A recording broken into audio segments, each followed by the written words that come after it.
Hello friends, नमस्कार, प्रणाम, सत श्री अकाल, वनकम, अस्सलाम वालेकुम, नमो बुद्धाय, praise the lord. Welcome to our channel के सोल कॉन्शियसनेस। आज की वीडियो में बात करते हैं अवचेतन मन की शक्ति, the power of subconscious mind. पूरे संसार में एक शक्ति काम करती है और वह है अवचेतन मन की शक्ति, और यह शक्ति हमारे अंदर ही मौजूद है।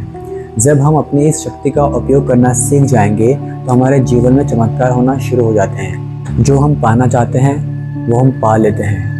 एक चुंबक लगा लोहा अपने बल से अपने से 12 गुना ज़्यादा वेट को अपनी तरफ आकर्षित कर लेता है, और अगर उसमें से चुंबक हटा दो तो वो एक तिनका भी न उठा पाए। इसी प्रकार संसार में दो तरह के लोग होते हैं। एक वो जो अपने अंदर चुंबक की ताकत रखते हैं, जिनके अंदर आस्था और विश्वास कूट कूट के भरा होता है। वो जानते हैं कि वो जीतेंगे और सफल भी होंगे। दूसरे वो जिनमें चुंबक के तत्व नहीं होते, वो हमेशा डर रहते हैं, भयभीत रहते हैं, हमेशा संदेह में रहते हैं। इस प्रकार के लोग आगे नहीं बढ़ पाते। आप भी चुंबकीय व्यक्ति बन सकते हैं, बशर्ते कि आप इतिहास के सबसे बड़े रहस्य अवचेतन मन की शक्ति को जान लें, समझ लें और उस पर अमल करने लगे। अब बात करते हैं कि अवचेतन मन क्या है। एक्चुअल में हमारा मस्तिष्क एक है, पर इसके दो स्पष्ट भाग हैं जिनको एक रेखा अलग करती है। दोनों ही भागों के बुनियादी कार्य अलग अलग हैं और दोनों ही भागों के गुण और विशेषताएं अलग अलग हैं। और इसके दो भाग हैं, नंबर 1 चेतन मन, नंबर 2 अवचेतन मन। जो सतह पर दिखाई देता है वह है चेतन मन, और सतह के जो अंदर है, जो दिखाई नहीं देता, वह है अवचेतन मन। ये दोनों भाग एक दूसरे से इस तरह कनेक्टेड हैं कि जब हमारे चेतन मन में कोई भय, चिंता या तनाव आता है तो अवचेतन मन पर भी इसका नकारात्मक प्रभाव पड़ता है, और यही नकारात्मक भाव हमारे चेतन मन में डर, शंका और निराशा को पैदा करते हैं। जब कभी आपके साथ अगर ऐसा होता है तो चेतन मन के इन नकारात्मक विचारों के सामने पूरे साहस और विश्वास के साथ खड़े रहें।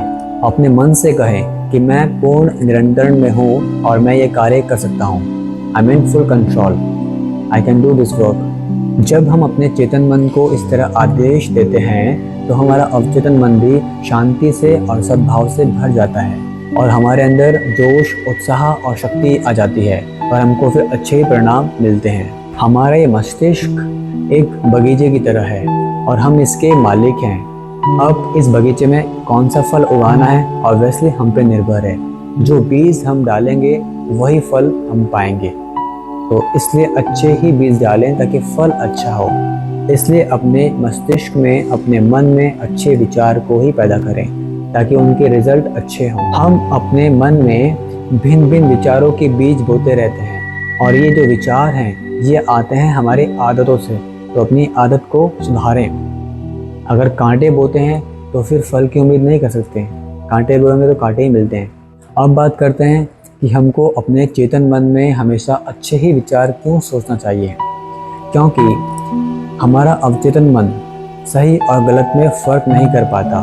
ये सिर्फ चेतन मन के द्वारा दिए गए विचारों को सिर्फ अस्तित्व देता है। फॉर एग्जाम्पल, अगर कोई इंसान किसी पे बहुत गुस्सा है और वो बार बार कहता है गुस्से में कि मैं इसका खून कर दूंगा, मैं इसको मार दूंगा, मैं इसका खून कर दूंगा, मैं इसको मार दूंगा, तो ये बात हमारे चेतन मन में बार बार रिपीट होती रहती है। तो चेतन मन में बार बार बात रिपीट होने से यह अवचेतन मन में अंकित हो जाती है, अवचेतन मन में बैठ जाती है ये बात। तो इस तरह अवचेतन मन उस पर एक्शन कर देता है, तो वो इंसान जो गुस्से में है वह खून कर भी देता है। उसी प्रकार अगर एक इंसान अपने क्लास में टॉप करना चाहता है कि मुझे तो बस टॉप करना है, सबसे ज़्यादा परसेंटेज लेके आनी है, और बार बार वो इस बात को सोचता रहता है, रिपीट करता रहता है अपने चेतन मन में, तो ये बात उसके अवचेतन मन में बैठ जाती है, और फिर उसका अवचेतन मन उसके ही प्रति एक्शन कर देता है। अवचेतन मन चेतन मन के द्वारा सोचे गए विचारों को सिर्फ अस्तित्व देता है, एक्शन में लाता है। अवचेतन मन आपको मेहनत करने के लिए विवश कर देता है। अवचेतन मन हर एक चीज़ को पॉसिबल कर देगा जो आप पाना चाहते हो। इसलिए दिमाग में आने वाले हर एक विचार बहुत इम्पोर्टेंट हैं। इसलिए हमेशा अच्छे ही विचारों को अपने मन में, मस्तिष्क में, दिमाग में जगह दें। अच्छे विचारों से हमको शक्ति मिलती है। जो विचार हमको कमज़ोर करते हैं ऐसे विचार को मस्तिष्क में घुसते ही ना दें। हमेशा अच्छे विचार सोचें ताकि हमारे मन की शक्ति बढ़े।